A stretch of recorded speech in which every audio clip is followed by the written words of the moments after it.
Hi guys, welcome back and welcome to my channel. तो कैसे हो आप सभी? आई होप आप सभी एकदम बढ़िया, एकदम अच्छे से होगे। सो गाइस, आज के इस वीडियो में हम लोग ये समझने वाले हैं कि हम दो मैट्रिसेस को कैसे मल्टीप्लाई करते हैं और उससे रिलेटेड जो छोटी छोटी सी बातें हैं, ये सारी चीज़ें आपको इस वीडियो में मैं समझाने की कोशिश करूँगा। तो आप वीडियो पूरा देखना, आपको तभी समझ में आएगा। अब मेरा कोशिश रहेगा और आप नहीं कोशिश करोगे तो फिर नहीं आएगा समझ में, ठीक है? तो वीडियो को पूरा देखना है आपको, जिससे कि आपको चीज़ें समझ में आए, ठीक है? तो चलिए स्टार्ट करते हैं। अब देखते हैं कि दो मैट्रिसेस को हम किस प्रकार से मल्टीप्लाई करते हैं। तो अब देखो, दो मैट्रिसेस को मल्टीप्लाई करना है। अगर आपको कोई सा भी मैट्रिक्स दे दिया जाता है, सबसे पहला बात, अगर आपको कोई सा भी मैट्रिक्स दे दिया जाता है और आपसे बोला जाता है कि उन दोनों को मल्टीप्लाई करके बताओ, तो आप हर एक मैट्रिक्स को मल्टीप्लाई नहीं कर सकते हो। मैट्रिक्स को मल्टीप्लाई करने के लिए कुछ शर्तें हैं। वो शर्त क्या है? तो पहला शर्त तो ये है, यहाँ पे मैंने लिख रखा है। देखो, मैट्रिसेस ए और बी को, मान लो कि दो मैट्रिक्स है ए और बी, तो मैट्रिसेस ए और बी को आप एक ही शर्त पे मल्टीप्लाई कर सकते हो। कब? जब number of column of A is equal to number of rows of B. यानी कि क्या?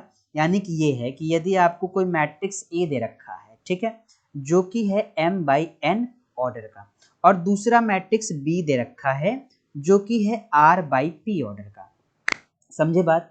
अब a इंटू बी आप एक ही शर्त पे निकाल सकते हो, जब a का कॉलम और b का रो आपस में क्या हो? इक्वल हो, तभी आप ए बी निकाल सकते हो, अदरवाइज नहीं निकाल सकते हो, ठीक ना?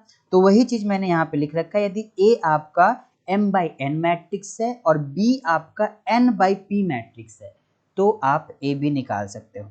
अब यहाँ पे आप देख रहे हो कि इसका ऑर्डर, कॉलम जो है और इसका जो रो है आपस में इक्वल है, यानी कि ए का कॉलम और बी का रो आपस में इक्वल है, n और n है, ठीक ना? यानी कि कहने का मतलब ये है कि मान लो कि मैट्रिक्स ए गिवन है, ये आपका 3/2 ऑर्डर का है, और मैट्रिक्स बी गिवन है, ये आपका 2/3 ऑर्डर का है। तो आप यहाँ पे a इंटू बी निकाल सकते हो, क्योंकि ये भी 2 है और ये भी 2 है। मतलब ए का नंबर ऑफ कॉलम भी 2 है और रो भी 2 है, तो आप यहाँ पे ए बी निकाल सकते हो। क्या आप यहाँ पे बी ए भी निकाल सकते हो? तो जब बी ए निकालोगे, ए बी तो आप निकाल सकते हो, ए बी डिफाइन है। क्या बी ए निकाल सकते हो आप? बी ए डिफाइन है क्या? तो देखो, इसके लिए क्या, तो बी का कॉलम और ए का रो, बी का कॉलम और ए का रो इक्वल होना चाहिए। देखो, बी का कॉलम 3 है और रो भी 3 है, तो यहाँ पे तो ऐसा कंडीशन बन गया कि आप निकाल सकते हो बी ए, ठीक है? अब कई बार जो होगा, मान लो कि यहीं पे ये मैट्रिक्स हमारा कुछ इस ऑर्डर का होता है। किस ऑर्डर का? तो ये मैट्रिक्स हमारा हो जाता है 2/2 ऑर्डर का। अब यहाँ पे मैं आपसे कहूँ कि भैया एक बात बताओ, क्या ए बी आप निकाल सकते हो? तो आप कहोगे कि हाँ भैया, मैं ए बी निकाल सकता हूँ। कैसे? क्योंकि इसका जो कॉलम है और इसका जो रो है आपस में इक्वल है, तो मैं ए बी निकाल सकता हूँ। लेकिन मैं कहता हूँ कि आप बी ए निकाल सकते हो, तो देखो, बी ए निकालने के लिए बी का कॉलम और ए का रो इक्वल होना चाहिए। तो बी का कॉलम जो है कितना? 2, और रो कितना है? 3, तो आप बी ए नहीं निकाल सकते हो।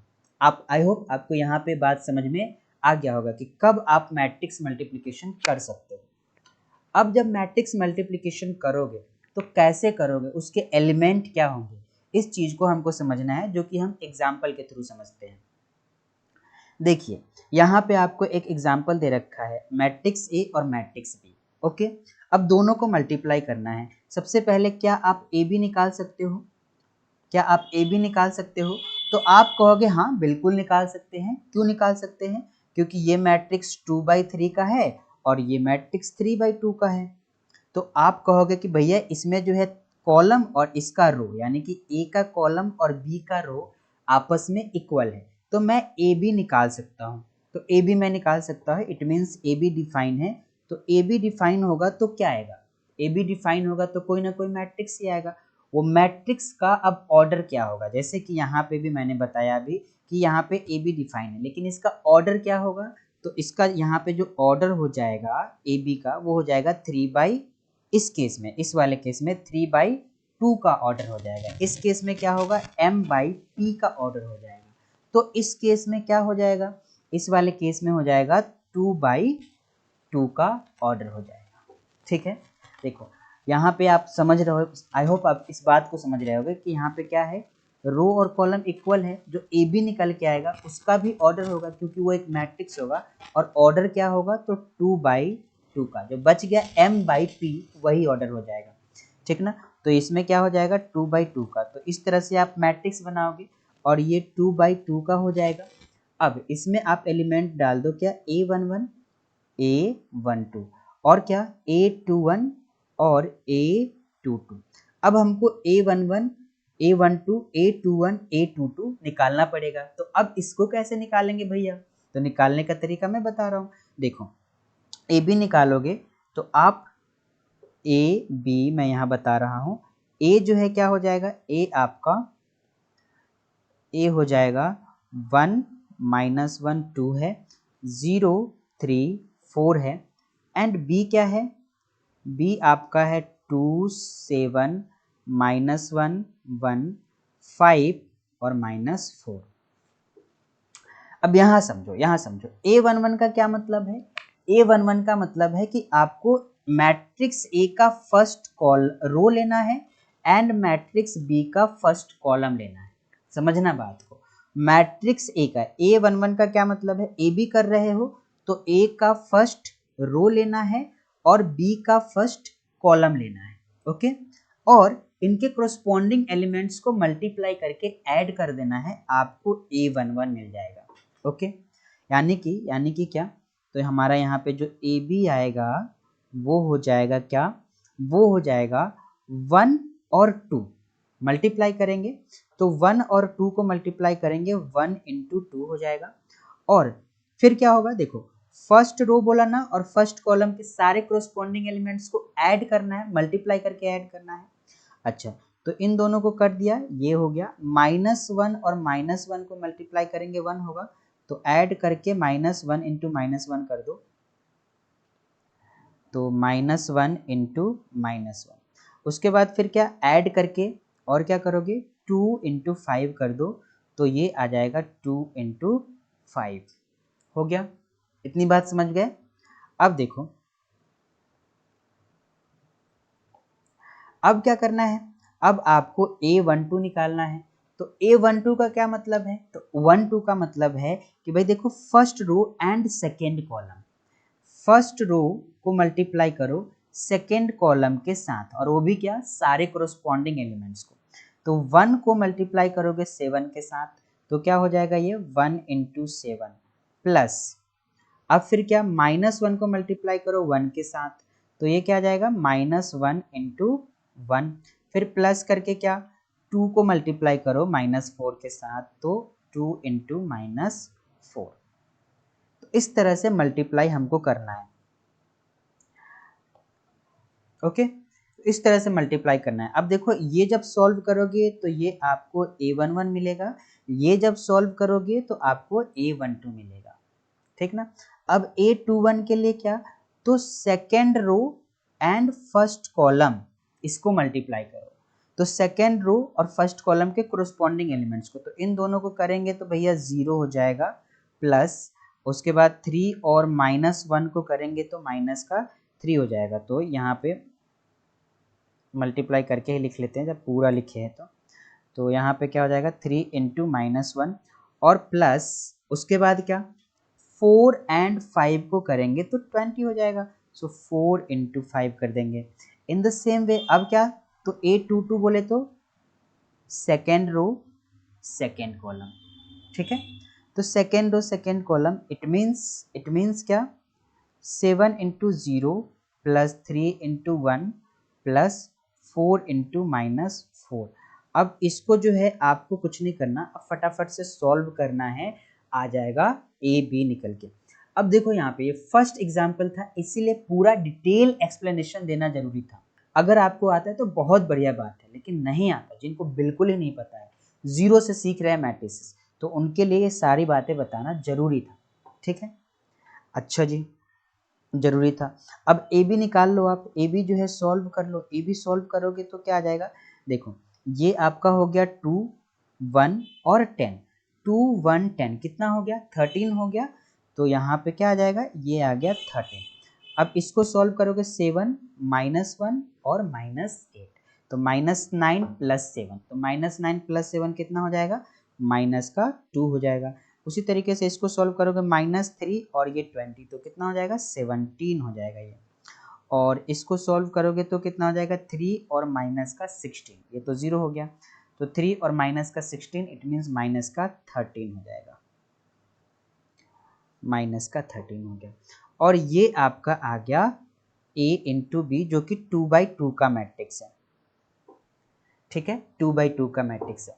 तो आई होप आपको ये बात तो समझ में आ गया होगा कि भैया AB हम निकालेंगे कैसे, ठीक है। अगर आपको बात समझ में आया तो बताना जरूर कमेंट करके कि हाँ समझ में आ गया है, कैसे निकालना होता है।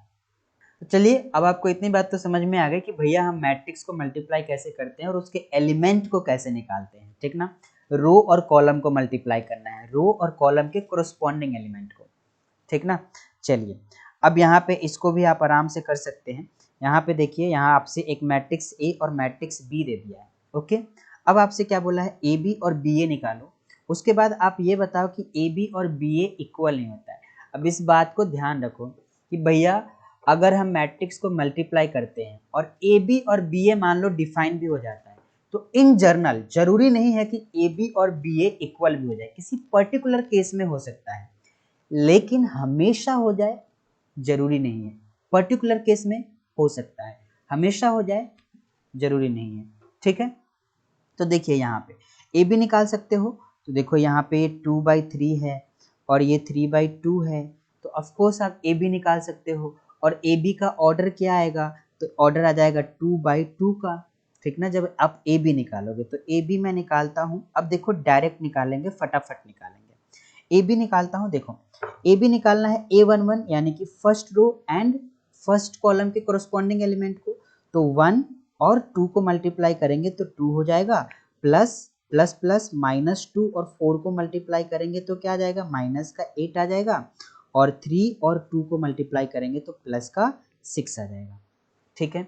उसके बाद क्या, उसके बाद हमको A12 निकालना है यानी कि first row and second column. समझ रहे हो कि नहीं आप बात को, तो first row and second column, तो भैया आप मल्टीप्लाई करोगे तो कितना आ जाएगा, 3 और फिर जो है -2 और 5 को करोगे तो -10 आ जाएगा, तो प्लस -10 और फिर प्लस क्या, 3 × 1 करोगे तो 3 आ जाएगा भैया, ठीक है।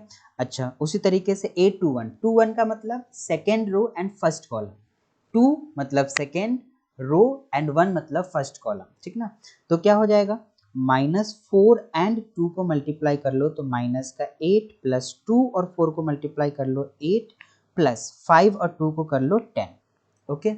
अब यहाँ पे क्या, अब जो है हमको A22 यानी कि second row and second column, ठीक ना। तो क्या हो जाएगा, -12 एंड प्लस का 10, उसके बाद क्या 5 हो जाएगा।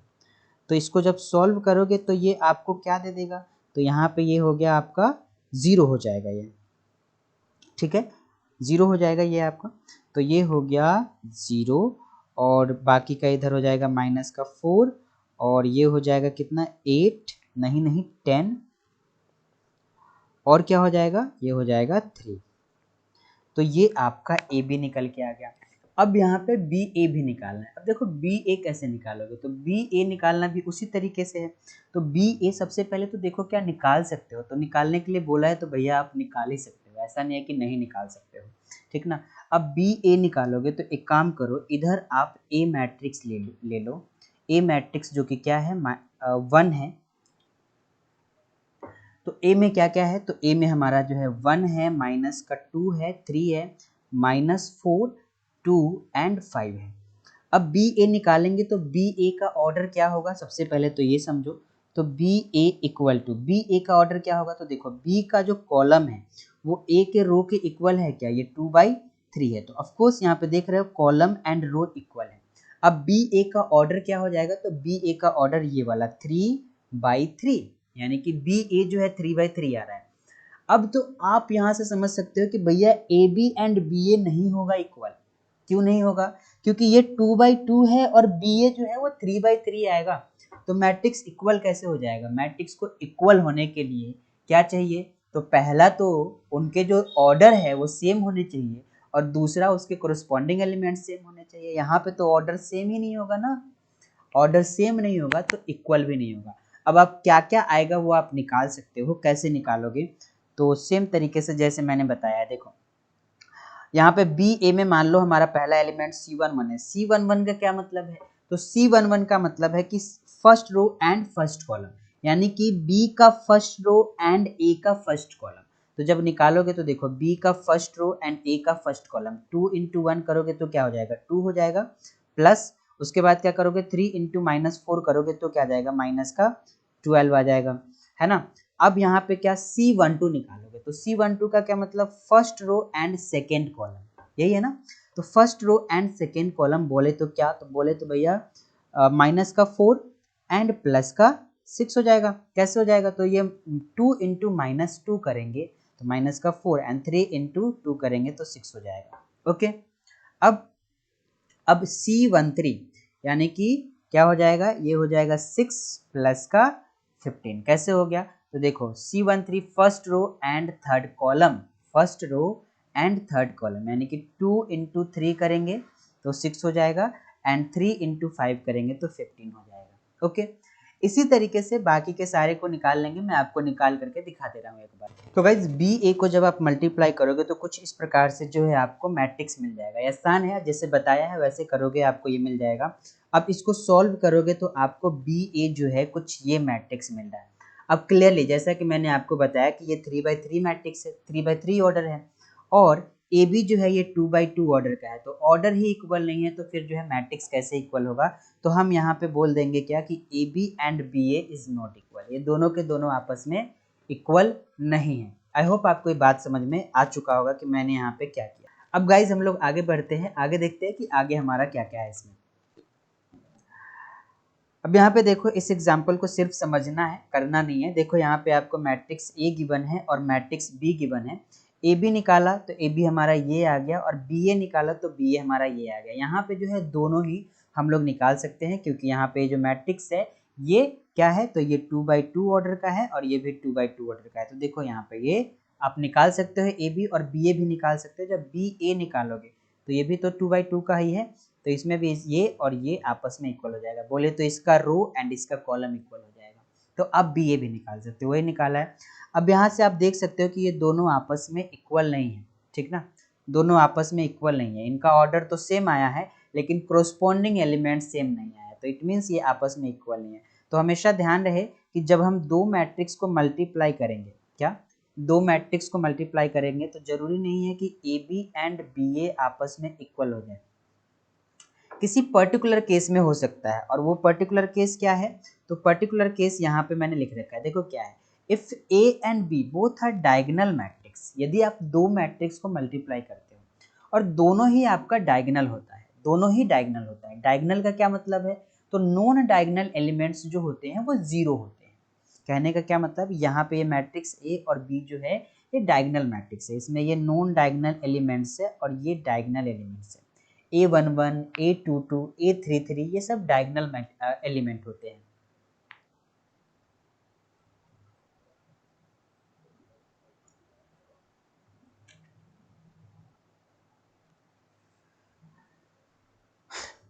तो यहाँ पे क्या हो जाएगा, क्योंकि ये डायगोनल एलिमेंट है, क्योंकि ये, तो यहाँ पे क्या हो जाएगा, क्योंकि ये डायगोनल मैट्रिक्स है इसीलिए जब आप ए बी निकालोगे और बी ए निकालोगे तो दोनों सबसे पहली बात पॉसिबल है, क्योंकि यहाँ पे क्या है ये 2x2 ऑर्डर का है, ये भी 2x2 ऑर्डर का है, तो पॉसिबल है दोनों। और ये दोनों यहाँ पे क्या हो जाएगा, इक्वल हो जाएगा। आप निकाल करके देख सकते हो ये दोनों यहाँ पे इक्वल होगा। ओके, अब देखो अगला क्या है, अगला है हमारा zero matrix is the product of two non zero matrices. कहने का क्या मतलब है, तो मतलब सिंपल सा है गाइस। देखो जब हम दो नंबर को मल्टीप्लाई करते हैं, आपने तो दो नंबर को मल्टीप्लाई करते हैं और मल्टीप्लिकेशन जीरो आता है, तो हमारा क्या मतलब होता है वहां से, तो हम क्या कहते हैं कि भैया उन दोनों नंबर में से कोई सा एक नंबर तो जीरो जरूर होगा, तभी तो दो नंबर का मल्टीप्लिकेशन जीरो आएगा। मैट्रिसेस में ऐसा नहीं होता कि दो मैट्रिसेस को अगर आप मल्टीप्लाई करते हो और वो जीरो आ जाता है, तो ऐसा नहीं है कि उन दोनों में से ए और बी में से कोई सा एक जीरो मैट्रिक्स है, जरूरी नहीं है। जैसे कि यहाँ पे ये ए है और यहाँ पे बी दे रखा है, यदि मैं दोनों मैट्रिक्स को मल्टीप्लाई करता हूँ तो ए बी अगर मैं निकालता हूँ तो ए बी क्या निकल के आएगा, तो सबसे पहले यहाँ 2/2 और यहाँ पे भी 2/2। ए बी का जो है ए बी का ऑर्डर क्या होगा, तो 2/2 हो जाएगा ए बी का ऑर्डर, ठीक ना। ए बी निकाल सकते हैं, दोनों आपस में इक्वल है, तो ए बी 2/2 ऑर्डर का हो जाएगा। और निकालेंगे कैसे, तो देखो first row and first column, तो 0 और 3 को मल्टीप्लाई करेंगे तो 0 हो जाएगा, प्लस -1 और 0 को मल्टीप्लाई करेंगे तो 0 हो जाएगा, ठीक है। अब देखो क्या, तो 0 एंड 5 को मल्टीप्लाई करेंगे तो क्या आ जाएगा 0, प्लस और यहाँ पे -1 और 0 को करोगे तो क्या हो जाएगा 0 हो जाएगा, आपको दिख गया होगा। अब देखो 0 एंड 3 को करेंगे तो फिर से 0 एंड 0 प्लस ये भी क्या हो जाएगा 0, और यहाँ पे भी क्या 0 इंटू 5 0 और प्लस 2 इंटू 0 0 हो जाएगा। और यहाँ पे देख लो ये क्या आ गया, तो ये 0 0 0 0 आ गया, ये जीरो मैट्रिक्स आ गया। अब यहाँ पे आपको क्या दिख रहा है, तो यहाँ पे आपको दिख रहा है कि ए बी हमने निकाला और ये आ गया जीरो मैट्रिक्स, लेकिन ए और बी ये तो जीरो मैट्रिक्स नहीं है ना, ये जीरो मैट्रिक्स नहीं है। ओके, तो यही बात यहाँ पे कह रहा है कि यदि मैं दो मैट्रिक्स को मल्टीप्लाई करता हूँ और मल्टीप्लिकेशन जीरो आता है तो ये बात बिल्कुल भी सही नहीं है कि उन दोनों में से कोई सा एक जीरो होगा, ठीक है, जीरो नहीं भी हो सकता है। आई होप आपको ये वाली बात भी समझ में आ चुकी होगी। अब आगे देखते हैं इसके प्रॉपर्टीज को कि इसका प्रॉपर्टी क्या क्या है। तो सबसे पहले एसोसिएटेड, देखो मैट्रिक्स मल्टीप्लिकेशन ना कॉम्यूटेटिव नहीं होता है। कॉम्यूटेटिव का क्या मतलब है, कॉम्यूटेटिव का मतलब है कि ए बी और बी ए ये दोनों आपस में इक्वल नहीं होते हैं इन जनरल, पर्टिकुलर केस में हो सकता है, और पर्टिकुलर कौन सा केस है ये मैंने आपको बता दिया है। इन जनरल नहीं हो सकता है, लेकिन ये एसोसिएटिव लॉ को फॉलो करता है। एसोसिएटिव लॉ को फॉलो करने का क्या मतलब, तो भैया यदि आपके पास तीन मैट्रिक्स है, कितने, तीन मैट्रिक्स है ए बी सी, यदि आपके पास तीन मैट्रिक्स है ए बी सी और इनके मल्टीप्लिकेशन पॉसिबल है तो क्या, यदि आप ए बी निकालते हो और इसको सी से मल्टीप्लाई कर देते हो, या फिर आप पहले बी सी निकालते हो और उसको ए से मल्टीप्लाई कर देते हो, तो ये दोनों चीज आपस में क्या होगा, इक्वल होगा, ठीक ना। ये दोनों चीज आपस में क्या होगा, इक्वल होगा। फिर से यहाँ पे देख लो क्या है, ये ए बी इंटू सी है, फिर इक्वल है किसके, ए और इंटू बी सी के, ठीक है ना। इस चीज को आपको ध्यान रखना है। तो ये एसोसिएटिव लॉ को फॉलो करता है गाइस। अब बात करते हैं डिस्ट्रीब्यूटिव लॉ। तो मैट्रिक्स मल्टीप्लिकेशन डिस्ट्रीब्यूटिव लॉ को भी फॉलो करता है। कहने का क्या मतलब, यदि a प्लस बी है और इसको मैं a से या फिर किसी दूसरे मैट्रिक्स, चलो ऐसे लिखते हैं, यदि यदि यदि हमारे पास तीन मैट्रिक्स है जिसमें b प्लस सी है और इसको मैं a से मल्टीप्लाई करता हूं तो यहाँ पे हमारा ये क्या हो जाएगा, ए बी प्लस ए सी हो जाएगा, ठीक है, क्या हो जाएगा, ए बी प्लस ए सी हो जाएगा। तो ये डिस्ट्रीब्यूटिव लॉ को फॉलो करता है गाइस। ओके, अब क्या है, अब जो है एग्जिस्टेंस ऑफ मल्टीप्लिकेटिव आइडेंटिटी, इसका क्या मतलब है, तो इसका मतलब सिंपल सा है कि भैया किसी मैट्रिक्स को कौन से मैट्रिक्स से मल्टीप्लाई करें कि हमको मैट्रिक्स ही दोबारा मिले। तो देखो किसी मैट्रिक्स को, मैट्रिक्स ए दे रखा है, इसको यदि मैं आई से मल्टीप्लाई करता हूं तो मुझे ए ही मिलेगा। आइडेंटिटी मैट्रिक्स से मल्टीप्लाई करता हूं तो मुझे क्या मिल जाएगा, ए ही मिल जाएगा। ओके, आप करके भी देख सकते हो, कोई सा मैट्रिक्स ले लो ए और यहाँ पे 1 2 और -1 और यहाँ पे माइनस का 2 कर लो और इसको मल्टीप्लाई कर लो किससे, 1 है 2 है -1 है -2 है, इसको आप आइडेंटिटी मैट्रिक्स 1 0 0 1 इससे कर लो, करके देखो क्या आता है। देखो 1 इंटू 1 करेंगे तो 1 आएगा, प्लस 2 इंटू 0 करेंगे तो भैया ये 0 हो जाएगा। ओके, उसके बाद क्या, 1 इंटू 0 करेंगे तो यहाँ पे 0 आएगा, फिर क्या 2 इंटू 1 करेंगे तो प्लस का 2 आ जाएगा। ओके, उसी तरीके से -1 इंटू 1 करेंगे तो यहाँ पे माइनस का 1 आएगा, फिर प्लस का 0 हो जाएगा, और फिर क्या -1 इंटू 0 करेंगे तो 0 और प्लस 1 इंटू -2 करेंगे तो माइनस का 2, क्या आ रहा है ये 1 2 -1 और माइनस का 2, ए के ही इक्वल आ गया। ओके, ए के ही इक्वल आ गया, तो यहाँ पे हमने ए आई किया और ये हमको किसके इक्वल मिल गया, ए के ही इक्वल मिल गया। तो ए का मल्टीप्लिकेटिव आइडेंटिटी क्या है, तो तो मल्टीप्लिकेटिव आइडेंटिटी जो है वो आइडेंटिटी मैट्रिक्स है सेम ऑर्डर का। कितने का? सेम ऑर्डर का। ओके, कोई दिक्कत? तो यहाँ पे इसका मल्टीप्लिकेटिव आइडेंटिटी एग्जिस्ट करता है और वो क्या है? आई है। ओके, जैसे कि एडिशन में जो है एडिटिव आइडेंटिटी क्या होता है? 0 होता है। उसी तरीके से मल्टीप्लिकेशन में मल्टीप्लिकेटिव आइडेंटिटी क्या होता है? आई होता है। ओके, तो आई होप आपको ये बात समझ में आ गया होगा यहाँ पे कि यहाँ पे मैं क्या कहना चाह रहा हूँ। अब देखो जो एग्जाम्पल गिवन है ना, देखो एग्जाम्पल्स तो मैंने और भी लिख रखे हैं। अब इसमें देखो यहाँ क्या ए बी सी गिवन है और आपको फाइंड क्या करना है? तो फाइंड करना है ए इंटू बी सी। तो यानी कि पहले आपको बी सी निकालना है और फिर जो है ए से बी सी में मल्टीप्लाई कर देना है। उसी तरीके से ए बी निकालना है और ए बी से सी में मल्टीप्लाई कर देना है और दिखा देना है कि क्या ये दोनों आपस में इक्वल आए या नहीं है। तो यहाँ पे आप देखना ये इक्वल आ जाएंगे, आप एक बार ट्राई भी कर सकते हो। तो आई होप आपको इतनी बातें समझ में आ गई होगी कि मैट्रिक्स मल्टीप्लिकेशन हम कैसे करते हैं, कैसे मल्टीप्लाई करते हैं, कैसे दो मैट्रिक्स को मल्टीप्लाई करते हैं। तो यदि इतनी चीज़ें आपको समझ में आया है तो वीडियो को लाइक कीजिए, चैनल को सब्सक्राइब करके नोटिफिकेशन बेल को ऑन कर लीजिएगा। मिलता हूँ आपसे नेक्स्ट वीडियो में, तब तक के लिए जय हिंद।